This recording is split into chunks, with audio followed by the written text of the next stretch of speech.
Good Friday afternoon to you. It's 4 o'clock and time for Sports4CLE. Thanks for joining us. Hope your weekend is off to a great start. Mike Renner, CBS Sports HQ, who he thinks the Browns' starting quarterback will be. I just disagree that Joe Flacco at this point in his career is the safe bet. I mean, he threw 7 picks in 6 starts a year ago. He did not look like a starting caliber quarterback anymore. He's now over 40 years old.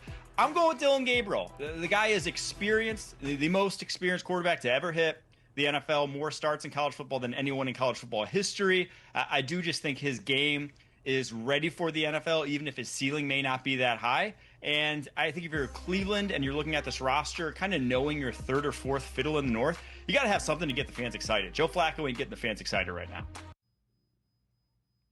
Neither is Dillon Gabriel. And Joe Flacco is kind of getting the fan base excited. Can we see Dillon Gabriel in pads against NFL quality defense, even in training camp, to see what he looks like? I can't see. I mean, anything's possible, but Dillon Gabriel would have to play lights out for him to be the starting quarterback. Former NFL starting quarterback Ryan Fitzpatrick on the Browns quarterback situation. It's an insane situation right now. I think, if I was a betting man, Joe Flacco is going to go into the year as the starter. He has history there. Cool. He's had a lot of success there, and I think it's a great story. He's a guy that'll bring calm. He's a guy that's going to be able to get them off on the right foot. And then, as the season goes along, when you draft guys early and when you have young, exciting guys, and I know they're excited about Gabriel, we could see him inserted into the lineup, say week 7, week 8, week 9, if they've lost a few games. As a guy that's been a bridge quarterback in his career, usually that's about the time you look at the bye week, and that's about the time you get replaced. But I'm excited to see Joe, and he did such a great job in Cleveland a few years ago, and looking forward to seeing what he does again this year. And again, Joe Flacco, Kenny Pickett, if they're winning games and they have a chance to be competitive, they're going to keep playing the quarterbacks that allow them to be competitive. Aaron Schatz, Football Outsiders, with his thoughts on Kevin Stefanski's reputation around the NFL. If they were to get rid of Stefanski, he would get hired by another team. Yes. Everyone in the league has a lot of respect for him. I don't think anybody looks at the situation in Cleveland and thinks that this is his fault. I think you can blame ownership. I think you can blame management. I think you can look at players that have not developed. But I don't think anybody looks at it and goes, Stefanski is the reason why those players have not developed. Stefanski is the reason why this is. Stefanski made the Watson trade. Like, nobody thinks those things, right? Mm-hmm. So he's very well respected. So if they have a bad season and he is the scapegoat, I think they'll regret it. We will talk plenty of Browns coming up with G. Bush from the Ultimate Cleveland Sports Show, as well as Sam Monson a little bit later in the show from the 33rd team. All right, let's turn our attention to the Guardians. They will play a split doubleheader today against the White Sox in Chicago, making up for the rainout last night. Let's take a look at the Guardians and who they are playing around the All-Star break. So the White Sox, 4 games leading up to this weekend, then it's the All-Star break. End of next week, it's the Athletics for 3, the Orioles for 3, the Royals for 3, and then the Rockies for 3. Those are some of the worst teams in baseball. His combined winning percentage of those teams is .383. I guess what I'm saying is, they're 5.5 games out of the wild card. They are positioned to make a run provided they win. Having said that, Jim Bowden, former GM in Major League Baseball, on if he thinks the Guardians could move Emmanuel Clase or Stephen Kwan at the trade deadline. Cut him up July 31st. That's what other GMs are telling me. They're telling me that the Guardians are looking to reboot right now. And look, they're near the bottom in almost every offensive category, and they don't have a lot of power. They can't protect Jose Ramirez in the middle of the lineup. So I'm hearing if they can turn Clase into a middle-of-the-order power bat, if they could turn Quan into a guy that can do more damage in the middle of the lineup, that's what they're looking to do. They'll also move outfielder Lane Thomas as well if it's needed. So they're going to be a fascinating team at the deadline. I've heard the Phillies connected a lot with Emmanuel Clase and Stephen Kwan for that matter. I've also heard the Mets involved in Emmanuel Clase. So he is a huge name that we'll all be keeping our eye on. Well, they have to get guys that are major league ready hitters because that rotation is ascending. So that's the challenge for Chris Antonetti and the front office. Again, we'll monitor that coming up to the trade deadline. NBA's national analyst for ESPN, Brian Windhorst, on why Cavaliers trading for LeBron James is pretty much unrealistic. Let's say the Lakers win 57 games. Let's say they go blasting through the Western Conference playoffs. Let's say Luka wins the MVP. Let's say LeBron averages 40 in the finals, okay? Would they then be like, you know what, maybe we should re-sign him? Yeah, okay? But as we sit here in July, it looks like the Lakers are planning on this being the last year for LeBron. So if you get a year from now and LeBron still wants to play into age 42, yeah, I think it's a conversation. But as soon as LeBron opted into that contract, and as soon as the Cavs entered the second apron, it pretty much closed the door on this happening. It'll be interesting to monitor what happens with LeBron James. We're going to step aside, take a quick timeout. Garrett Bush from the Ultimate Cleveland Sports Show is up first talking Browns. Stay with us. You got so much to do. It's got you feeling blue. Put a little play in your day. 'Cause it's fun all over the state. So come on. Great games wait for you and me. The Ohio Lottery. Put a little play in your day. Put a little play in your day.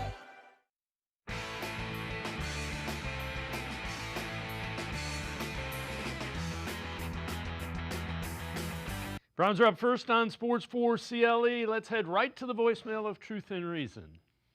Joe Flacco's numbers with the Colts last year looked a whole lot like Joe Flacco's numbers with us, and without the winning part, which had a large amount to do with our defense and how good that is. So I'm not going to think that Joe Flacco is going to take us to the promised land. Our defense is, and if we can get our running game going, that's the chance for us to go to the playoffs. As always, appreciate all of the voicemails. Let's welcome in Garrett Bush from the Ultimate Cleveland Sports Show in the Barbershop. G. Bush, yes, that is true. The one thing is, Joe Flacco is 41 years old. Not the list of guys that have been really successful in the NFL playing quarterback at over 40 is one, Tom Brady. Yeah. You know, Father Time is undefeated, as they do say. And even as we get a little older, everybody has this thing where, you know, you realize your mortality. You start to think about legacy and family and all these other cool little things that you got. I thought it was a cool story when Joe Flacco came back the first time. He said it was kind of weird because, you know, his kids never really got a chance to see him play when he was in his prime with the Baltimore Ravens. So it was kind of cool to give him like a second shot at life, so to speak, and having his kids be able to watch him. So for me, you look at it, and Flacco is 41 years old. And at some point in time, you know, it always boils back down to the Cleveland Browns and whether or not they can find a quarterback. And, you know, we've been kind of in this period, and I kind of compared it to on the barbershop. I said it's almost like, you know, being in the second grade forever. You know, it's cool. Obviously, there's some really cool things that happen when you're in second grade. You can go in recess, and you got art, and you draw, and it's, you know, you play with your students and your fellow classmates. But then you get to a point where you're like, if you get held back in the second grade and everybody else goes to the third grade, that's not so fun. Think about what you're doing the Cleveland Browns. You've been in the second grade since 1989. Have not won a division since '89. And you look around and you say, wow, we've been lapped. You know, Baltimore has found both of their quarterbacks. During this time, we couldn't beat, the Red Rifle, Andy Dalton, and they went to the They were going to playoff games for the Bengals. We couldn't beat Roethlisberger. We couldn't beat Joe Flacco and the Baltimore Ravens. Now you look around, the Bengals, they now have another franchise quarterback in Joe Burrow. The Ravens have had Joe Flacco who won a Super Bowl, but also the Ravens found out a way to win a Super Bowl with like a journeyman in Trent Dilfer. And then they go and luck up and get Lamar Jackson in the first pick I believe the last pick in the first round. Yep. So it's like one of those things where if the Cleveland Browns want to be into the conversation and get where they need to go, they need to find a quarterback.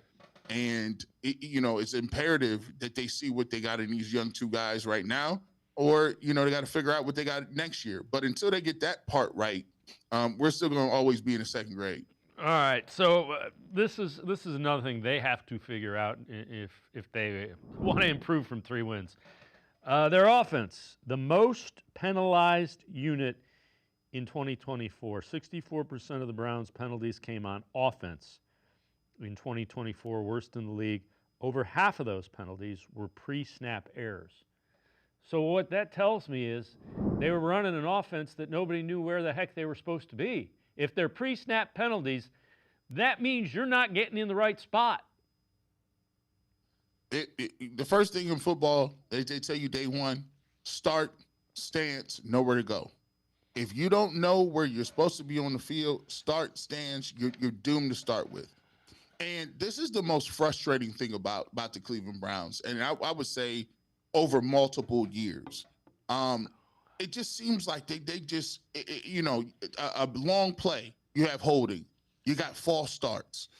You got all these pre-snap penalties. You got illegal motion, 2 guys moving at the same time. Up the wide receivers not on the line of scrimmage. Now the guys lined up in the backfield. It just seems like, the Browns are playing at a high Division I football level, and the rest of the NFL is playing at a Pro Bowl level. It's like we can't line up straight. Any good plays that we do have, we put ourselves behind the chains. It's the delay of game. It's a false start. It's a holding. You just had a good run. Now all of a sudden it's 1st and 20. You got quarterbacks that don't have the type of the ability to be 2nd and 15 and convert plays. So you got to stay above the chains. You got to stay in a manageable down or distance. And when you're a team that's not built vertically, you can't have those type of penalties where you're putting yourself in a position where you can't dig yourself out of it. And so for me, the most frustrating thing of all is having this is not professional play. You cannot have these type penalties every single year and hope that you're going to win any football games, because these type of things always rear their ugly heads when it's in the most pivotal times of the game. Yeah, and think of it this way. If it's a pre-snap penalty on 1st down, you're immediately 1st and 15 at best. So that's got to get cleaned up. Remember that thing, and I'm going to tie that back to something I want to see next segment.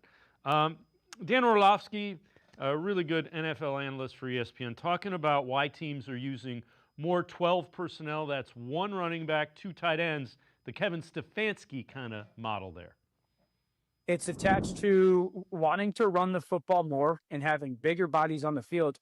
I also think because it was trending to becoming such a matchup league, it's really, if we're being honest, the only position offensively that I could put on the field that dictates to the defense what you put on the field. That's somewhat abnormal. Like, yes, if I put 7 offensive linemen on the field, that certainly, but that I can run 90+% of my base offense scheme wise from that personnel, that's the only position that I could dictate to you as a defense.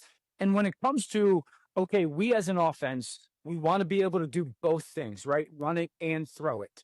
We have 2 good tight ends that both are 50-50, maybe 60-40 with their ability to run, block, pass protective needed, and be a viable pass catch option. When it comes to the studying of defenses, if we as an offense look at you and go, well, like Baltimore's the perfect example, and we've talked about this. Yeah. If you are a team playing the Ravens and they put Mark Andrews and Likely on the field, you're in a really difficult spot if you don't have pretty high-end personnel, because both of them are capable run blockers. And both of them are capable pass-catching threats. And that's why they took Harold Fannin. If he can block, capable. That's you pair him with David Njoku, that's a problem for a defense. Yeah, this is and I like where you went with that. 12 personnel is a personnel group in which you have the best of both worlds. You can run smash mouth football, especially when you got a nice running back that can catch the ball out of the backfield. I like to call it trail mix, right? Like that's the offensive trail. Like when a good trail mix, you got raisins and there's some peanuts in there. There's some sesame sticks. Maybe if there's some papaya, some raisins, like you get a handful, you don't know what's coming. You just like, don't let them put no M&Ms in there. Like I'm really cooking now. Like, so when you run in 12 personnel and you got a running back that can run and catch the ball in the backfield, think about the possibilities. You could run outside zone. You can run inside zone and have the numbers in a box. You can run screens. You can run a tunnel screens to your wide receivers. You can do some things in motion. You can motion guys in the backfield. And listen, you still can get vertical. You can run deep over routes, and you can run your play action because now they have to respect it. And plus, when you have two tight ends on the field, it puts you in a position that you say, okay, you got two tight ends on the field. Are you going to play corners out there? See, that's the thing. Are you going to go to nickel? Because now if you're a nickel, you're down depending on that nickel back who's covering one of those tight ends. Now he has to be in the run fit. Now you're at a disadvantage because now I can run right at you. If you get a guy like David Njoku, he's gonna kill that. He's gonna crush that corner every single time. Plus, he's a tight end and he can run. He's 6'5". So now, if you decide to put a nickel out there, he's a little too big for him in the run fit, but he could also go up and get the football, high point the football at 6'5" and run away. And plus, if you got a linebacker on him, guess what? That's a complete mismatch. Now we can split our tight ends out and move and do some things vertically with him and Harold Fannin. I go back and look at it and just look how devastating the Patriots were at one point in time. When they had Hernandez and Gronk, but they also had Edelman and Welker. So now they had guys that can run screens too. They had short, shifty guys that can move around. They always had guys that could catch out of the backfield. And Tom Brady was just, I mean, they were monsters running down the middle of the field. Gronk was just a problem. And so if you can get two tight ends, and it's going to help you out because the Browns don't necessarily have elite weapons on the outside, it really helps you out because now your offense can be predicated on run pass mix. But guess what? If you're going to run two tight end sets, you can't be at 1st and 20. Yeah, that comes. So we come back to the pre-snap penalties. All right. Right. ESPN has been doing a poll where executives, coaches, and scouts rank the top 10 in the league at each position. Today, tight end day. So let's take a look at their ranking of the top tight ends. Rookie last year, Brock Bowers takes over the top spot. Kittle, Laporta, McBride, Kelsey down to 5. Andrews, talked about him. Hawkinson, likely. So 2 of the Ravens in the top 8. And then David Njoku checks in at 10. NFL personnel evaluator about her. He's figured it out. Before he was just an athlete with physical tools, but he's involved into a pro tight end who had more nuance to his game as a route runner, more coverage awareness. And again, who was he really effective with 2 years ago as a quarterback? Joe Flacco. Joe Flacco knows how to use a tight end. Yeah, I want to see Njoku get back to being what he was not the last year, but the year before. Year prior with Flacco, he really looked good. I felt like they never really had a plan for him in last year's offense. Well, for that matter, I don't know what the plan was offensively anyway. A lot of people struggled in the offense last year. And going back to more of what David Njoku likes, he's always seemed to be a guy that is probably right up there with some of the most elite tight ends as far as talent goes. It just happens to be the consistency. Sometimes he has some drops where it's like, man, he makes a spectacular catch, but then he has some drops where he's wide open. You're like, man, you got to catch that. Putting the ball on the turf, being, he's turned himself into a really good blocker. I just want to see the more explosiveness. I think he played a little heavy last year. Obviously, he's had some injuries. He's going back towards last year. I mean, heck, I mean, he was almost in a fire. Like, he burned himself extremely bad, and he still played. Tough guy. I think that he's slotted right where he's supposed to be, right there at 10. I would put him right there. I just think it's going to take a specific type of offense to unlock him and to do the things that they want to do. And I think he's done a pretty good job of putting himself in those positions. I think it'll be a much better this year, getting back to what he's more comfortable with being a run block, and pass option, kind of 50-50. And I think Harold Fannin Jr. is going to really help him out as well, because now you can't just load up on David Njoku, right? Usually it's like, okay, if you got one tight end in the game, the other one's not going to get the ball. I think you're going to see a lot more of that with the Browns. And I think he's slotted correctly. I think he's going to be a guy that's up for an extension.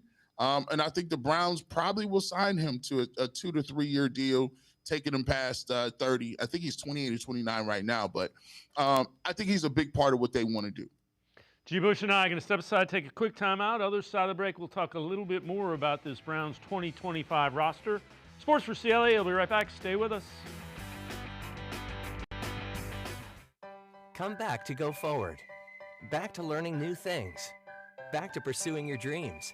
Tri-C has flexible learning options to fit your life. And every year, more than 1,000 local companies provide Tri-C students with real-world learning.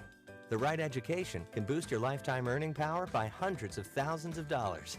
Start now with a college education you can afford. Tri-C, where futures begin.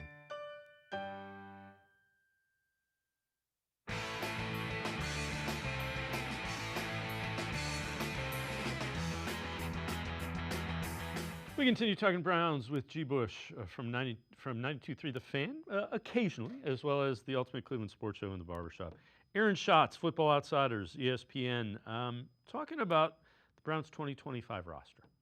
I think the Browns are in this mindset, which is it's not going to happen this year. We're building for the future. So what we need to do is get young players some playing time and figure out what they can be. What can Cedric Tillman be? What can, Jamari Thrash be? But they don't have a lot of those receivers that are young that they can see what they are going to be. Tillman's in his third year. Thrash is in his second. So, we know Judy, right? He's, really good.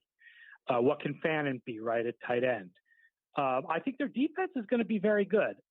There is a lot of talent on this defense. There's a very good defensive coordinator. There's a very strong chance of a rebound. We know they were very good 2 years ago. What happened last year was, first of all, they don't get that much pressure outside of Garrett, and Mason Graham should help with that a lot. The other is the secondary did not play well last year, but secondary performance is very inconsistent, and the secondary had played well the year before. So it's definitely possible that Ward, Emerson, Newsom, those guys all bounce back this year, and that this defense is pretty good. The problem is that the offense looks awful. G. Bush, if that secondary bounces back, this could very well be a dominant, top 5 type defense. And here's where I'm going with this.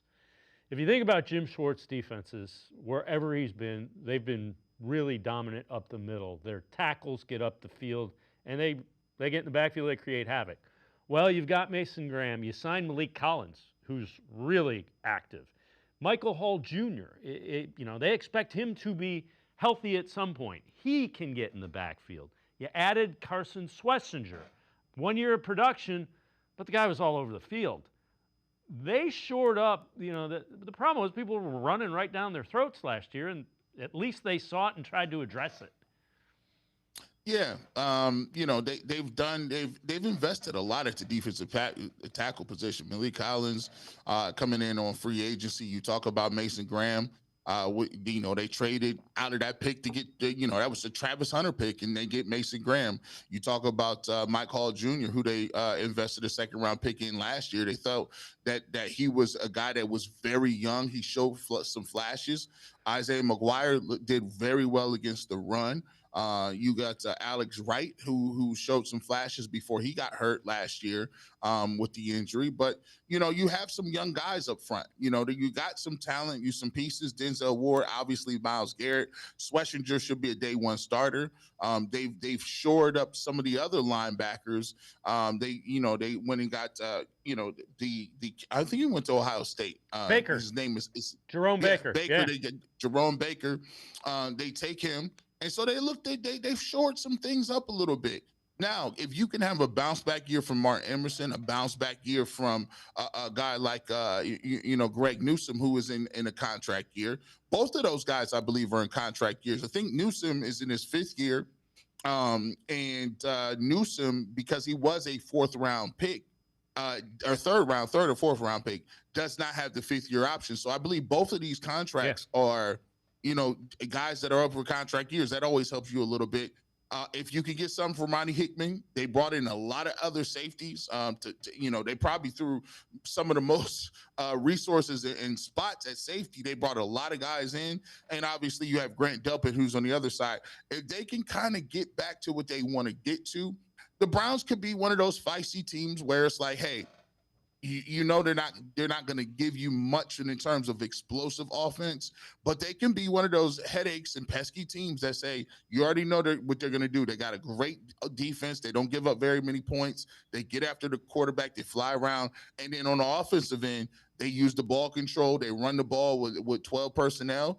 And, they're a team, if they can be a team that don't beat themselves with turnovers and penalties, well, then you keep yourself in a position where you're in a 1-2 score game in the NFL, and that's all you can ask for, especially when it comes down to the end in the 4th quarter. Most of these games, even when the Browns were 0-16, a lot of those games, I believe almost 85% of those games were within a 3-point game within, crunch time. That just goes to show you that parity is a thing in the NFL. And if they can get the defensive side of the ball moving, you raise your upside to the amount of wins that you can get with an offense that is looking for some playmakers. I've said this a few times in recent weeks. If this defense is not a top 10 defense, I'll be disappointed in it. I think the pieces are there for them to be. And quite frankly, if some of the rookies and young guys play like I think they can, it'd be a top 5 defense. It could be there. You already got 2 guys. You got 2 pillars. You got Myles Garrett and Denzel Ward at 2 big money positions. It's hard pressed to find a defensive end and a cornerback tandem like that as far as the run and getting after the quarterback from a defensive line perspective, pressure and covering on the back end. All right. What are you paying? Training camp starts, it's like 2 weeks from yesterday. Everybody will be there. The rookies get there a week from today. And then everybody gets in pads and we'll see him. Other than the quarterback, what are you paying attention to early in camp? What I'm trying to see is I need to see, we talked about this defense. I want to see what the tandem of Mike Hall Jr. and Mason Graham look like. I think this is where you can catapult your teams to a certain degree. I think that when you see both of those guys and you've used a lot of resources in those guys, we've been looking for somebody for years on the opposite side of Myles Garrett, right? Well, now you may have something where you got 2 guys that can rush the passer and get upfield. Before, they didn't have those guys necessarily. Shelby Harris and some of the other guys, and they weren't, Dalvin Tomlinson. They were more of a one gap guy. They were, run stoppers. These guys are a different hybrid. They're more of a, hey, let's get in a track stance and let's get upfield and get after the quarterback. So I want to see what these guys can do, these 2 guys inside with Myles Garrett. And also I want to we talked about the 12 personnel. I think Harold Fanning Jr. is a guy that's really can open some things up.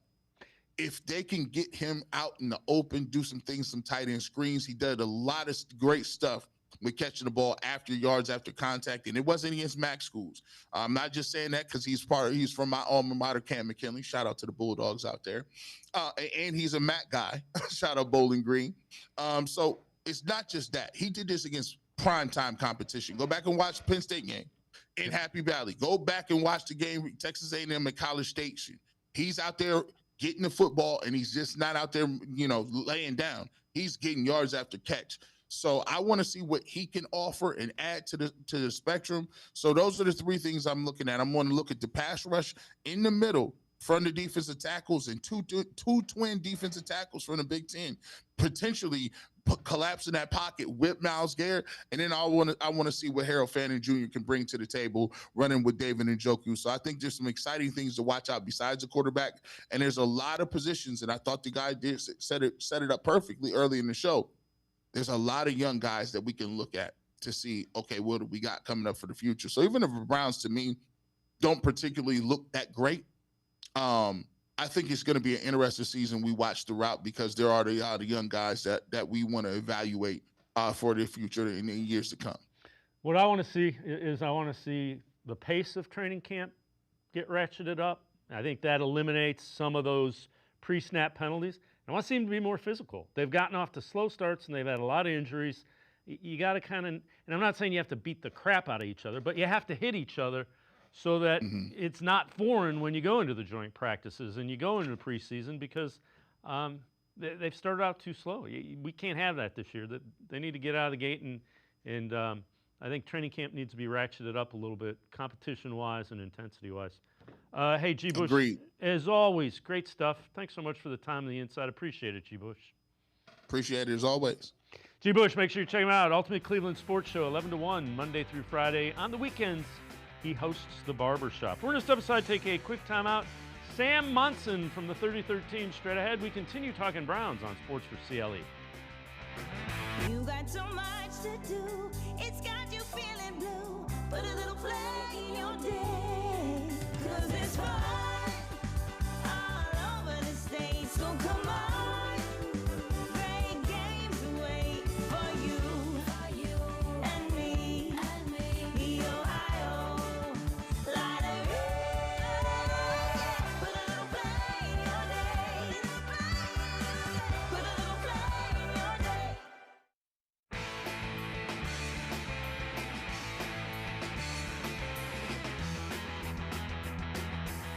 We continue talking Browns on Sports4CLE. Let's head back to the voicemail of Truth and Reason.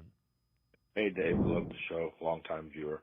Just have a quick question. I've seen where it's being talked about as the Browns eyeing next year's quarterback class, probably, knocking it down to the kid from LSU and the kid from Penn State. But here's my question. Then why did you waste 2 picks this year on quarterbacks who you really don't have an intention of letting see what they can do? I mean, you may see what they can do for this season, and then if you're planning on taking a guy next year, I feel like that's 2 wasted picks because I feel like you could have got a backup off the street or off of free agency or in next year's class or in the 7th round this year if you just wanted some backups. I feel like, what are you doing? What's going on? Anyways, just want to hear your thoughts. Go Browns.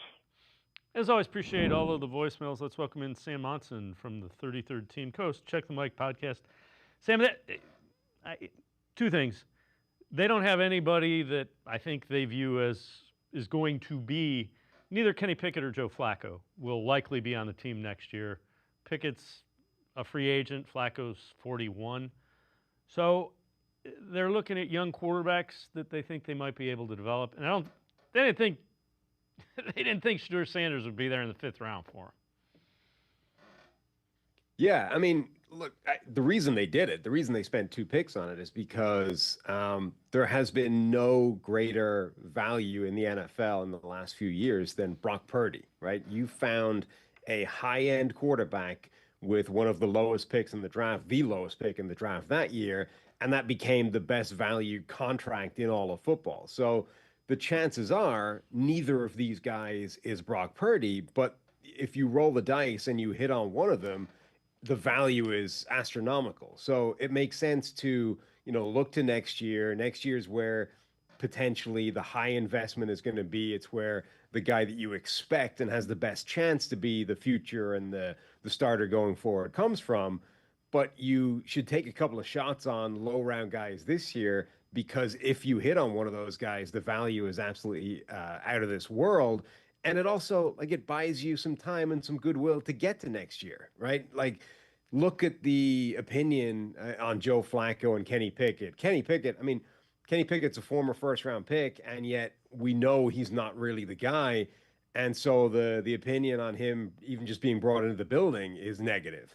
Whereas with young quarterbacks, almost regardless of who they are, it's easy to sell everybody on an optimistic upside, even if it's just for a few games, just to get you through this season to next season. So I think it makes a ton of sense. Yes, you could get a guy who probably is as good, if not better, for basically nothing off the street right now, but that guy brings zero upside with him. Whereas these guys, both of which, either one of them, if they hit, bring tremendous upside. And the other thing is a third round pick. I think I saw somewhere, third round picks, 13 to 15% of them end up starting, and fifth round picks, it's below 5%.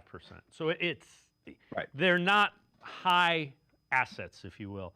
By and large, there's a huge section of the Browns fan base that is not happy with Andrew Berry's drafting relative to players. Important to note, didn't have number one picks for 3 years, and it's his own doing. He traded them to get Deshaun Watson, which obviously, bad trade. But let's take a look at some of his draft choices. This is one that the detractors point to all the time, and it's a bad one, without question. 2020, his first number one first round draft pick was Jedrick Wills. He passed on Mekhi Becton, he passed on Tristan Wirfs, he passed on CeeDee Lamb, and he passed on Justin Jefferson. Obviously, that was a huge miss.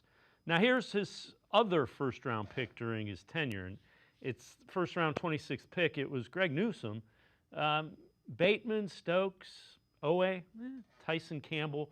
So everybody's kind of pointing to Greg Newsome. At that level in the first round, he really wasn't that bad of a pick. So I'll defend that one.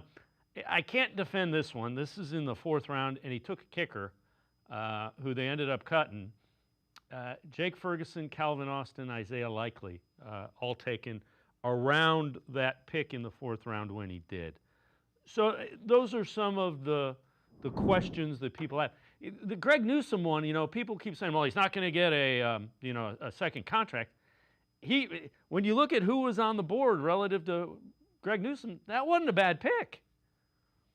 No, I think the Greg Newsome pick was fine. There's nothing wrong with that. Look, if you want to criticize Andrew Berry's overall drafting since he's been the GM, I think there's plenty of room to do that. Like the Jedrick Wills pick, I think makes a ton of sense to criticize because there was a lot of tackles at the top of that draft. So it's not like we are saying, well, they could have drafted this other completely different player at a completely different position who was never really in consideration.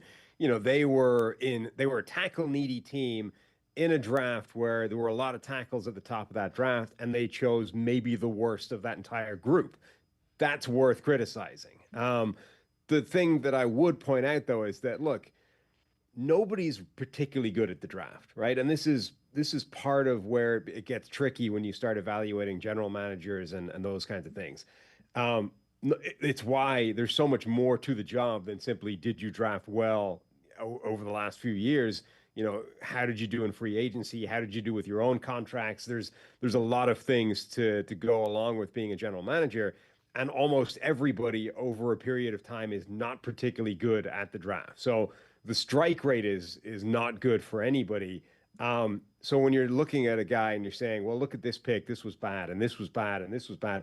Most picks for most general managers are bad, right? That's just the way the draft works. One thing I think that is fair to do is to start looking at process. And that's where a pick like the Cade York pick, even though it's a lower pick and it's not a first rounder, that's where I think you can bring some criticism to the table because, the data and the information that Andrew Berry has to hand would say, don't ever spend that pick on a kicker, ever. Just don't do it. The chances are it's almost never going to work out well for a kicker. You don't tend to spend draft capital on those guys because there isn't a huge differentiator between the ones you draft and the ones you pick up as an undrafted free agent after the draft without spending the draft pick. So, I think you can look at Andrew Berry's drafting and say there are various individual picks or individual moves where he failed or he didn't do a particularly good job or he didn't follow the analytics or the data or the chances. He didn't play the percentages. But I think overall, you look at his body of work and say generally he's done a pretty good job, with the one giant caveat hanging over that you mentioned right at the start of this, the Deshaun Watson trade, right? Which is one of the reasons they didn't have first round draft picks, which is also, even independent of what they gave up to get him, one of the worst personnel moves that's ever been made. So when you look at a draft class or a draft pick, how many years is fair to say, okay, this guy just isn't going to be as good or is really good relative to where he was drafted? I think it depends on the player. Sometimes you can see immediately this guy's a different player than we thought he was at draft time, and you can tell right away that everybody goofed. After 3 years, though, I think you can fairly evaluate a draft class come what may, because generally speaking, most of these kids are on 4-year rookie contracts. So if they haven't shown it by the end of year 3, it almost doesn't matter if they come good in the 4th year, because then it's a contract year. You either have to pay them big money or he goes and plays, his best football for somebody else. So either way, it wasn't a good draft pick for you because you didn't get the benefit without paying market value for them. You didn't get the surplus value of them being good players on that rookie contract. So I would say you can definitely tell from some players right away, but after 3 years, you can tell from everybody. All right, let's head back to the voicemail of Truth and Reason. Dylan Gabriel, I think everybody's really overlooking this young man. His advanced metric stats are fantastic. Yeah, the guy's 5'11". Shadeur's only 6'1", and Shadeur had 2 years of FBS college experience, and Gabriel has 5 of it, but he's only 13 months older than Shadeur. The kid looks efficient. All we need is efficient in this offense. If we can get efficient, and Gabriel likes to throw to tight ends. He completed over 70 passes of his. I think Shadeur threw 10 passes to tight ends last year. Moving the ball around, hitting who's open, and getting rid of the ball and not taking sacks. Those are the things that are going to really help this team do a little more. And I feel like a lot of people are overlooking that, and I'm getting Shadeur fatigue, I believe. Thank you. Bye. As always, appreciate all the voicemails. Sam, Shadeur fatigue is a real thing in Cleveland. But Dylan Gabriel, it's clearly a guy that Kevin Stefanski and the Browns liked because they took him in the 3rd round.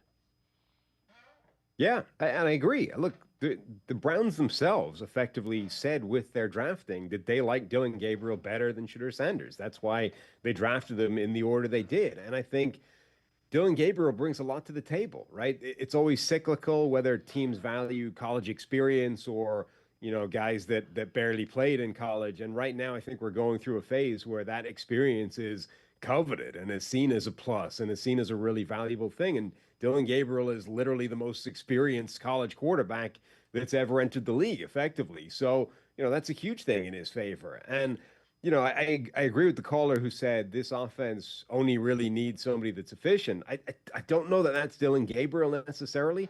I think that, again, part of what these guys get stereotyped and get kind of labeled as, because he's sort of short, Dylan Gabriel is going to get labeled as this, game manager, efficient type of quarterback who doesn't really have the big plays in his arsenal. But Dylan Gabriel has a cannon for an arm. And this is another thing that probably doesn't get talked about enough. Dylan Gabriel's arm is better than Shedeur Sanders' arm. And Dylan Gabriel's got a lot of physical tools to his game as well. I actually don't think he's that efficient generally. I think Shedeur would be the more efficient quarterback if you were sort of trying to style that game managing type of quarterback. Dylan Gabriel actually might bring more big plays to the table. But overall, I think the point is well taken, which is, look, Shedeur is the flashy name, and he became the story when he fell on draft day and all the hype and all the, the circus that he brings with him. But Dylan Gabriel is a serious college quarterback and a guy that was drafted higher. So he's absolutely, should be getting attention as well. Let's talk a little bit about quarterbacks. So Kevin Stefanski is a really good play designer. We know his offense. He's a really good play caller. Take a look at the quarterbacks that he has had to work with throughout his career. We went back to the time he became the OC in Minnesota, where he came from. So Case Keenum, Sam Bradford, Kirk Cousins, Sean Mannon, Baker Mayfield. Remember, that was Baker Mayfield years 3 and 4 in his NFL career. Mullins, Brissett, Watson, that obviously didn't work out. Flacco, Walker, Dorian Thompson-Robinson, Driscoll, Jameis Winston, Bailey Zappi. Those are not elite NFL quarterbacks. I would argue most of those guys, you have to call plays around what their skill set is. So it's kind of interesting. This is really the first time in Cleveland where he's been involved in a decision to go out and get a quarterback, draft one at least, relatively high, and he chose Dylan Gabriel. Yeah, absolutely. And look, I think you can see, I think there are elements to both Dylan Gabriel and Shedeur Sanders' skill set that sync up well with Kevin Stefanski and his offense. I think Dylan Gabriel brings actually more of that sort of play action, big play threat down the field than Shedeur Sanders does. But I think Sanders could actually be that very efficient quarterback over the middle. Either way, I think both of them are an interesting fit within this offense. And, like you said, their 3rd round, 5th round pick, these are not guys that have a huge chance of becoming the next guy, right? Just the data says most of the time, both of these guys are not going to work out. And that's why I think you take both of them, because the chances are neither one of them is going to be good, but you might as well double your chance that one of them shows something different than people expected at draft time. Look, the chances are the most likely thing to happen for Cleveland is that they are picking at the top of next year's draft and they're targeting a new franchise quarterback and a new future. But with that in mind, I think this is a really smart way of approaching the quarterback position to throw multiple darts at young guys this year who, if either one of them hit, becomes, the most valuable thing that this team can have. As much as I want to say, the whole height thing is overplayed. You got to be a special kind of quarterback if you're going to be under 6 foot and play in the NFL. The numbers just say that, correct? Well, I think that's changing a little bit. So I think with all these smaller quarterbacks in recent years, I think it's easier than it's ever been before to survive, to be functional in the NFL at a shorter height. But I think it might put a cap on how good you can be. So, we're seeing with guys like Bryce Young, even Baker Mayfield, if you want to throw him into that bucket as a short-ish quarterback. All of these guys can clearly play at the NFL level, but can you be a superstar with that? Because you can't play the game the way Peyton Manning did, right? Even Russell Wilson, who's maybe the best sort of, if we put Drew Brees in his own category and sub 6 foot quarterback, Russell Wilson might be the best of those guys in the last sort of decade plus. And even when he was at his very best, he didn't play the game the way Peyton Manning or Tom Brady or even Aaron Rodgers played the game. He had to have his own unique style. And even the peak version of Russell Wilson, there was a question about whether that was good enough or whether something needed to change, whether they needed to, quote unquote, let Russ cook. But I think that was just part of how he had to play the game at that size. And, the same thing is true with Kyler Murray. He has to play the game in a unique way because of his size. Bryce Young is going to need to feel that out as well. So, I think it's definitely not that difficult now to be a solid NFL starter as a shorter quarterback. But I think there's still a debate and it's still an open question about whether you can really be, a star, whether you can be an all-pro, a franchise quarterback at that height. Sam Monson, thanks so much for the time and the insight. As always, great stuff. Appreciate it, Sam. No problem. Thanks for having me. Sam Monson, make sure you check him out. 33rd Team, also co-host of the Check the Mic podcast. Time for us to step aside, take a quick time out. Film breakdown, video analysis with Lance Reisland from the Plain Dealer, cleveland.com. What to look for in Kevin Stefanski's remade offense. Sports4CLE. We'll be right back. Stay with us. Come back to go forward. Back to learning new things. Back to pursuing your dreams. Tri-C has flexible learning options to fit your life. And every year, more than 1,000 local companies provide Tri-C students with real-world learning. The right education can boost your lifetime earning power by hundreds of thousands of dollars. Start now with a college education you can afford. Tri-C, where futures begin.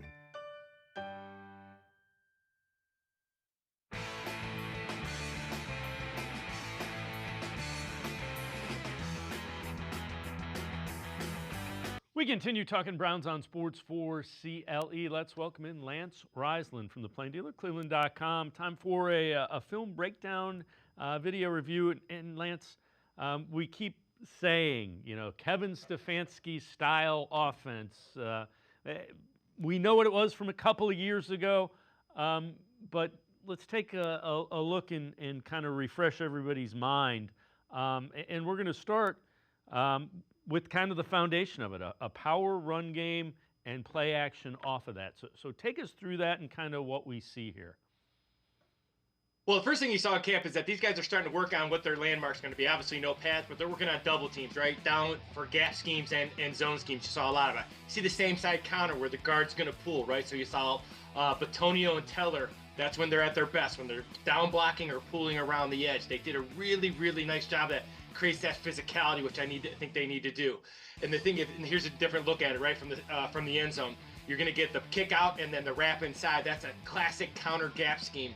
And it creates an identity that the Browns have not had since Deshaun Watson got to Cleveland. And they try to maximize his skills. People have asked me, what does that mean? Well, and then you get the pin and pull, right, where you're going to get those big guards and tackles, sometimes center out and around as they secure the edge.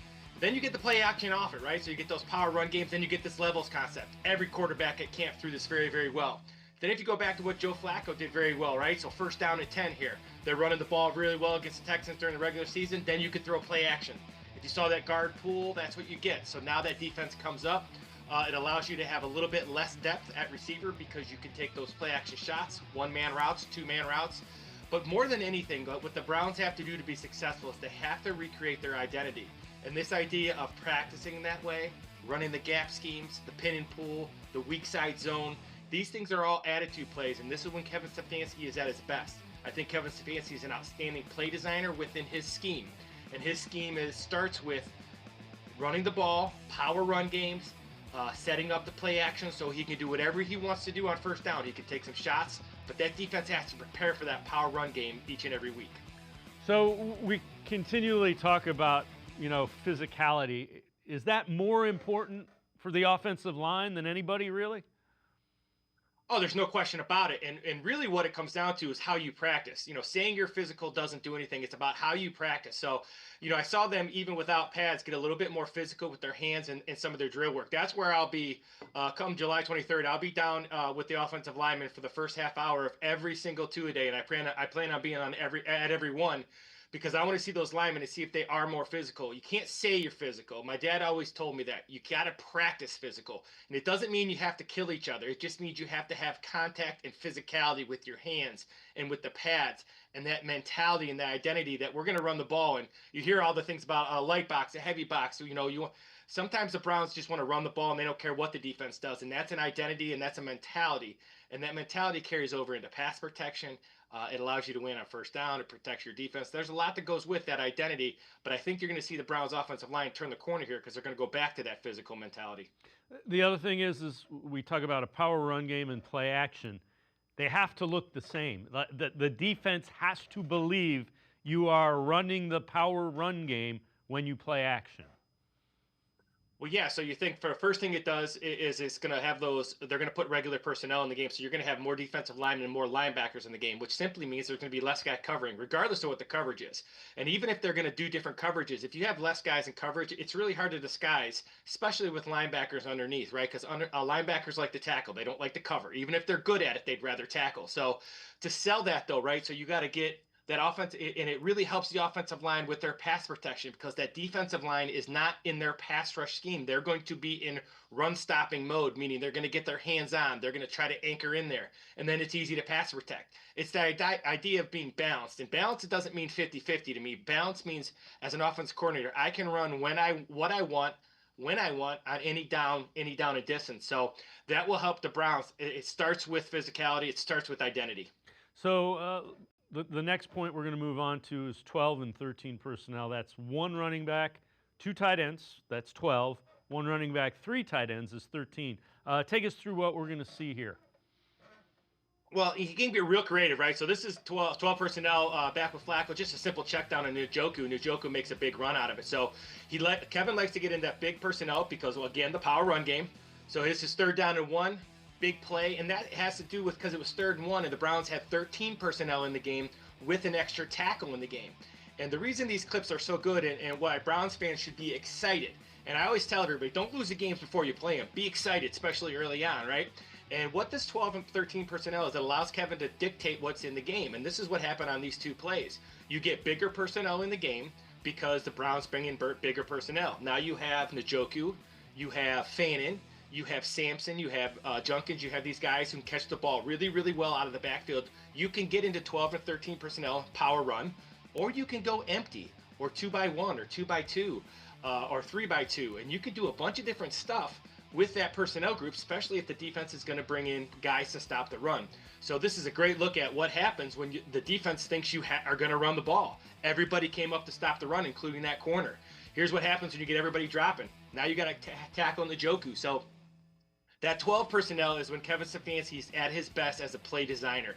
And you can see right there, that looks like run, and there's no one left because that corner came up to set the edge. So I think 12 personnel will be the base set this year with Fannin, Njoku, Jerry Jeudy, and Tillman, and then hopefully some of these young guys can come along both at the receiver spot and the running back spot. The other thing, when we talk about 2 tight ends, 3 tight ends, and a running back, it allows Kevin Stefanski to kind of dictate matchups as well. And if you think about it, guys like Njoku and Fannin, you don't want a cornerback covering them because they're too big. And if you're going to put a tight end or a linebacker on them, they should be faster than most linebackers. Yeah, and the key is going to be, I think, early on is can Fannin be a physical guy in the run game? Because if he can be a physical guy in the run game, that will force that defense to put in 3 linebackers, and that's when they're really going to be good in that 12 personnel, right? Because if he can't block in the run game, when he comes in the game, they'll simply go dime or nickel, right, knowing that he's only going to catch the ball. So if he can be physical, and he doesn't have to be a killer, if he can block enough, it'll allow Kevin Stefanski to get in the defensive personnel he wants in the game and find the matchups he wants. You could do a lot of different things, a lot of different formations, a lot of different personnel groups, but that 12 personnel will be the base this year because of the talent at the tight end and because they need to protect that defense and get that power run game going and recreate that identity that made them successful a couple years ago. So out of that formation, 1 running back, how big of an advantage is it in that offense for Kevin Stefanski that running back is a threat in the passing game like Judkins and Sampson should be? Well, it's huge, right? So you go 12 personnel. That immediately, in theory, 12 personnel tells you that's a power run set. 2 tight ends, big tailback. But if it's 2 tight ends like the Browns have and the backs like the Browns have, if you're going to run in a light personnel group, dime or nickel, they're going to run the ball right at you. If you say, well, we're going to stop the run, then these guys make the matchups that are really crucial. So you're going to see Jeudy and these receiver get matchups, but the matchups the Browns need to win are exactly what you're saying. They need to find matchups with Junkins and Sampson and Fannin and Njoku. That's where the Browns will be as good or better than some of the teams they play. And being that they're limited on offense with outside skill, they need to find those matchups and exploit those matchups, especially on first down. So the third point of the 12 personnel and the power run game and play action game, red zone creativity and production. Take us through what we have with this group and what we're going to see in these clips. Well, the Browns have been so good. So if you look here, right, this is just a really good shot, little stick knob by the tight end, really good throw by Pickett. So all these guys can make the throws. This is during early camp. This is when they put, they had Hunt at tailback and they got that +1 in the run game, which is really hard to stop because you have an extra hat. Then you just get physicality. You're going to see the down block. You're going to see the backside guard pull. That's what the Browns, that was a power play, simple 2-back power play. And what the Browns really need to kind of get back to in the red zone is that's where Kevin Stefanski's creativity for me comes. If you look back when Baker was here, and they had a couple years where they were just so good in the red zone because of their creativity in both 12 and 13 personnel. But creativity with the running backs, creativity with the formations, creativity with play action, all that kind of stuff Kevin Stefanski's really good at. They have to get back to that and be really good in the red zone. This is the year where they always have to get points because their defense is going to be really good. But it's key when they get inside that 10-yard line. They got to try to score touchdowns as much as they can. I know that sounds simple and everybody's trying to score touchdowns.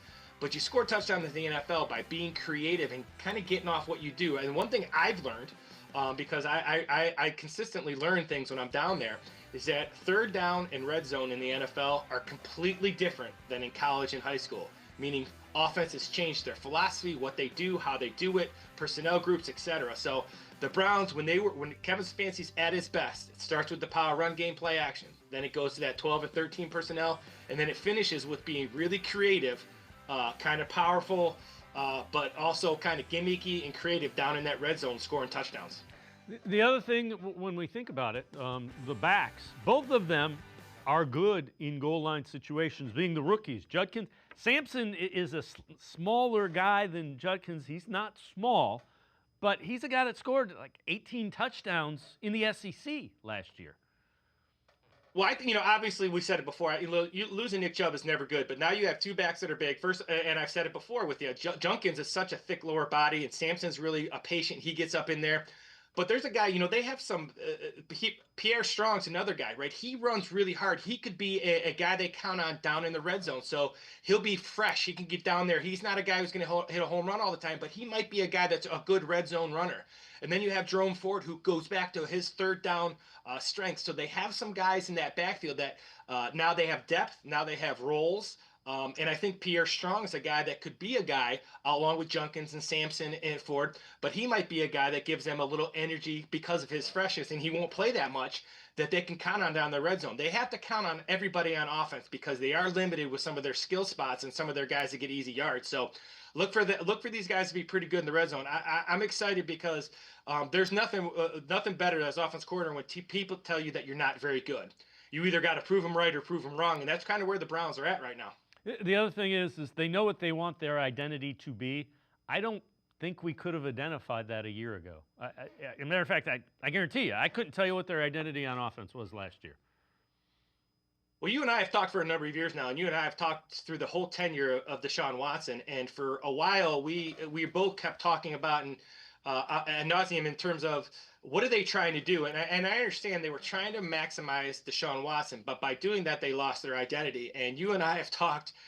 You would ask me, what did you think they were trying to do this week? And I would say, I don't know. Right? And I don't know what their scheme was. I don't know what their what their philosophy was. And I think you go back when you have an identity, and I've said this before, it doesn't mean you're automatically going to be successful. It just means you can fix what you're doing wrong. And I think that's where the Browns are. They're going to go down swinging with what they do really well. I expect the Browns to be highly competitive because they now have an identity on both sides of the ball. I think their kicking teams are going to be, special teams and kicking is going to be very good. Their punter is outstanding. He'll help that defense. And well, like I said, when you're backed into a corner, you prove them right or prove them wrong. You prove everybody that they're right when they say you're not very good, or you prove them wrong. So I think the Browns will be excited. I think they'll play with a chip on their shoulder, and I think that's a good thing. I'm hoping to see that in practice with these guys when they get after each other, especially during 11-on-11 drills. Lance Reisland, as always, great stuff. Appreciate the time and the insight. Thanks very much, Lance. As always, thanks for having me. Lance Reisland, make sure you check him out. Great stuff with film breakdown, video analysis, cleveland.com, as well as The Plain Dealer. That's going to do it for this edition of Sports for CLE. We will see you back here Monday at 4 o'clock. Have a great weekend, everybody. See you Monday at 4 on Sports for CLE.